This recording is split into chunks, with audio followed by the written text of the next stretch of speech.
everyone, this is Yashi and welcome back to my channel TheStoryScape, and this time जो मैंने novel खत्म करी है उसका नाम है A Walk to Remember.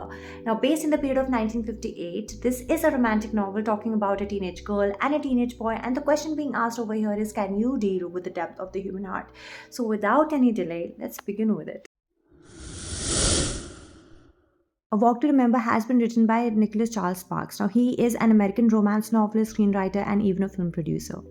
He has published nearly 23 novels, and a lot of his work, such as The Notebook and even this one, A Walk to Remember, has been adapted as feature films. The story begins with a flashback of 57-year-old Landon Carter. He says how his life changed when he was 17 years old.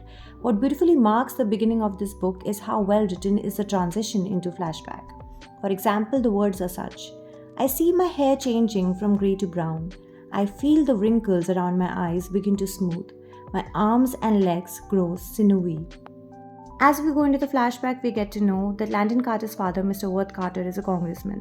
इससे हमें ये पता चलता है that he comes from a rich family, and we also get to know that how his father has been absent since he was a child.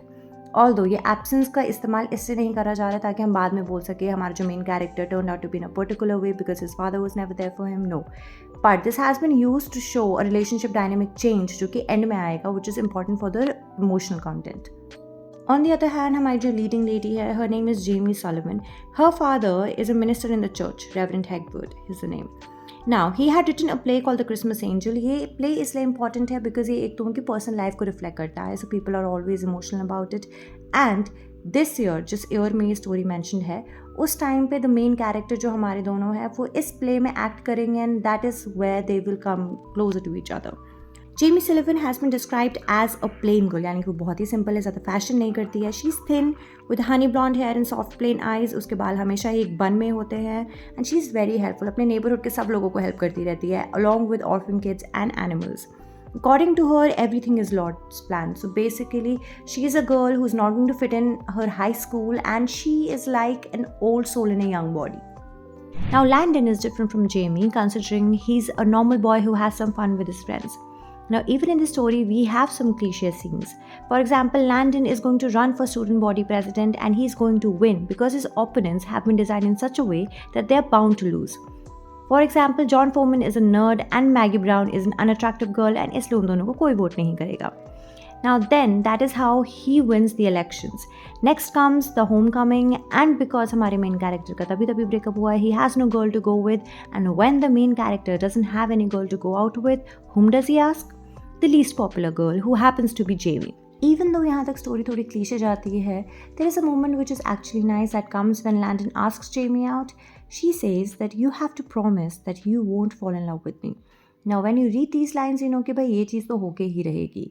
And also that this dialogue marks the beginning जहाँ पे ये दोनों characters एक दूसरे के प्रति थोड़े आकर्षित होने लगेंगे.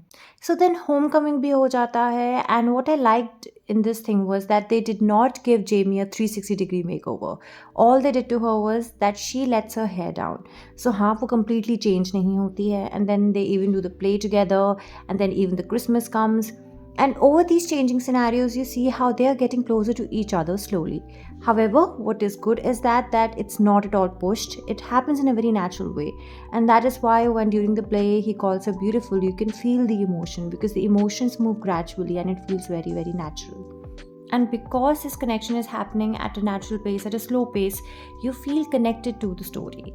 And that is why when the narrator says, she smiled at me and I smiled at her, and all I could do was wonder how I'd ever fallen in love with a girl like Jamie Sullivan. You also ask yourself the same question because you know that you've become connected to the character, especially to Jamie. If you've ever been in love, this novel will definitely bring back memories.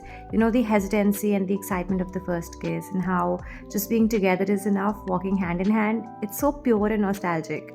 The story demonstrates the true essence of love and it makes you emotional. That is why when the moment of truth comes for Landon, it makes your eyes teary, and from then on you just cannot stop crying. Now, talking about themes, the very first theme that emerges is of true love.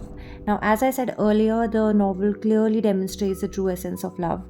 Even among its pages, one of the pages says that love is always patient and kind. It is never jealous. Love is never boastful or conceited. It is never rude or selfish. It does not take offense and is not resentful. Love takes no pleasure in other people's sins, but delights in the truth. It is always ready to excuse, to trust, to hope, and to endure whatever comes. The second theme that emerges is of religious faith. Now, a lot of time happens that even if we are not that firm believer in God, when we are going through a very bad period of time, when we've lost all our hope, we turn towards God. At times, we ask Him that why did this happen? Like, why did I meet a particular person if he was never meant to stay? And at the end, we know that when we have lost everything, all that we have is our faith in God. And if we lose that, we will not have anything else to ourselves. We will lose ourselves.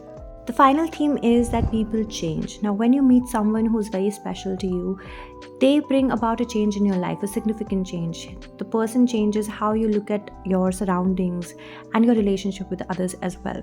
They bring about a positive growth in you.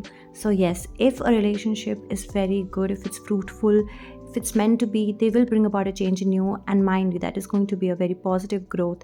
Somewhere down the line, you will grow as a human being. At the end, the story was an emotional journey for me. It ensures your faith in love, no matter what the world might say to you in today's time. Because honestly, people say that, such kind of love only exists in movies or in novels and it doesn't exist in real life, get over it. However, I refuse to believe that.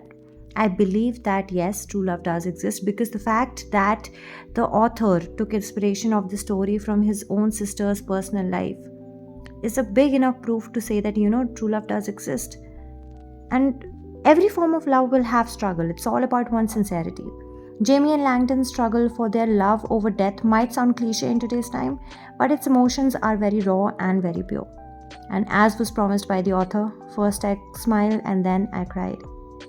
I hope you like this review. Overall, I would give this book a 4 out of 5, and I hope that when you read this book as well, you like it as well. So till the next video, keep reading and keep dreaming.